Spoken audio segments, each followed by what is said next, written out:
संस्कृत में पत्र लेखन को आज समझना है कि पत्र लेखन हम कैसे कर सकते हैं, संस्कृत में हम पत्र कैसे लिख सकते हैं।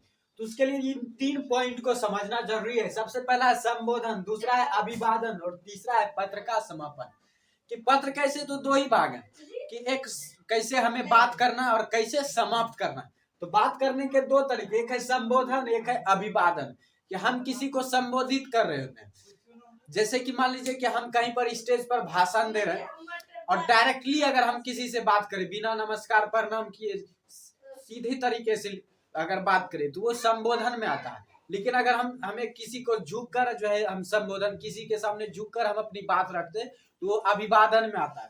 तो यहाँ पर अगर संबोधन करना है किसी का तो बड़ों के लिए ये यूज करना है। वर्ड जो यहाँ पर लिखा हुआ है बड़ों के लिए यूज करना है आदरणीय। तो आदरणीय से शुरू करना है, या आप आदरणीय के जगह पे मान्यवरा लिख सकते हैं, पूज्यवरा लिख सकते हैं, परम पूज्या लिख सकते हैं, पूजनीय लिख सकते हैं, पूज्या लिख सकते हैं, माननीय मान्या।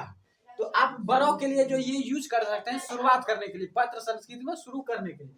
और उसमें भी अगर संबोधन अगर बड़े लोग का कर रहे हैं, अगर मान लीजिए आप बड़े लोग का नहीं बल्कि दोस्त का करें तो दोस्त तो बराबरी वाला लोग होता है, इसलिए दोस्त के लिए अगर कर रहे हैं तो दोस्त के लिए पत्र लिख रहे हैं, शुरुआत करना है प्रिय मित्र, मित्रवरा, बंधुवरा, इससे शुरू करना है।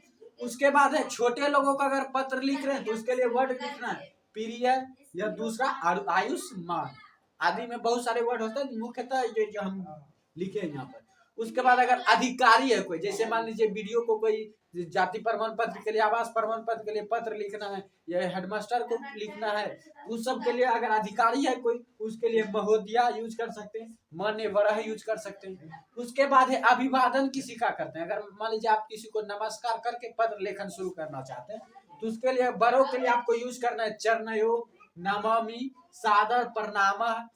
उसके बाद दोस्त के लिए या बराबर के लोगों के लिए यूज करना है सप्र नमस्ते, सादरम अभिवाद्य या सादर नमामि आदि में बहुत सारे वर्ड्स हैं। ये मुख्यतः आपको ये याद रखना है। छोटे लोगों के लिए आप यूज कर सकते हैं आयुष्मान भव या चिरंजीव आदि। उसके बाद अपरिचित लोगों के लिए, जिसको नहीं जानते आप लेकिन उसको चिट्ठी लिख रहे हैं, उसके लिए हो जाएगा सादरम नमस्ते, सादरम अभिवाद्य आदि। ये हो जाता है अभिवादन। अब अगर पत्र का आप समापन करना चाहते हैं तो पत्र लिखने के देखिए तरीके क्या होते हैं। पहले तो यहाँ पर आपको संबोधन लिखना है, उसके बाद यहाँ पर आप पत्र क्यों लिख रहे हैं, किस चीज के लिख रहे हैं, उसके लिए आप यहाँ पर कारण लिखते हैं। उसके बाद पत्र का समापन ये आप अपने बारे में यहाँ लिखे। यहाँ पर ये संबोधन और अभिवादन आता है, इसमें कारण आता है कि आप किस कारण से पत्र लिख रहे हो, कारण बताना। छुट्टी के लिए लिख रहे हैं, बीमारी है, माँ बीमार है, हमको 2 दिन का छुट्टी चाहिए, तो यहाँ पर वो कारण लिखेंगे। और समापन यश करते हैं कि हम लिख रहे हैं हमारे बारे में। यहाँ पर जो ये पत्र का समापन होता है, तो यहाँ पर जो आप अपने बारे में लिखेंगे तो शुरू किससे करेंगे, बड़े लोगों के लिए लिख रहे हैं तो हो जाएगा भवदीय, या दूसरा वर्ड लिख सकते हैं भवताम आज्ञाकारी या भवताम स्नेह भाजना।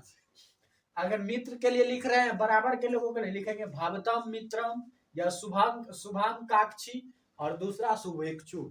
उसके बाद छोटे लोगों के लिए लिख रहे हैं तो हो जाएगा भव दिया, तुआ दिया, शुभ चिंतका, शुभांकाक्षी। उसके बाद अपरिचित लोगों के लिए अगर पत्र समापन करना लिखना है, अपरिचित के लिए तो हो जाएगा भव दिया। यह है कि आपको वर्ड याद रखने की किसके लिए क्या यूज करना है, आपको ये याद करना पड़ेगा, तभी आप पत्र लेखन लिख सकते हैं। ये हो गया पार्ट 1। पार्ट 2 वीडियो लाएंगे तो उसमें हम पत्र लेखन डायरेक्टली सिखाएंगे, कैसे पत्र विश्लेषण हम आसानी से कर सकते हैं। आपको रटना नहीं पड़ेगा, बस समझना है, आपका पत्र लेखन समाप्त हो जाएगा बड़ी आसानी से।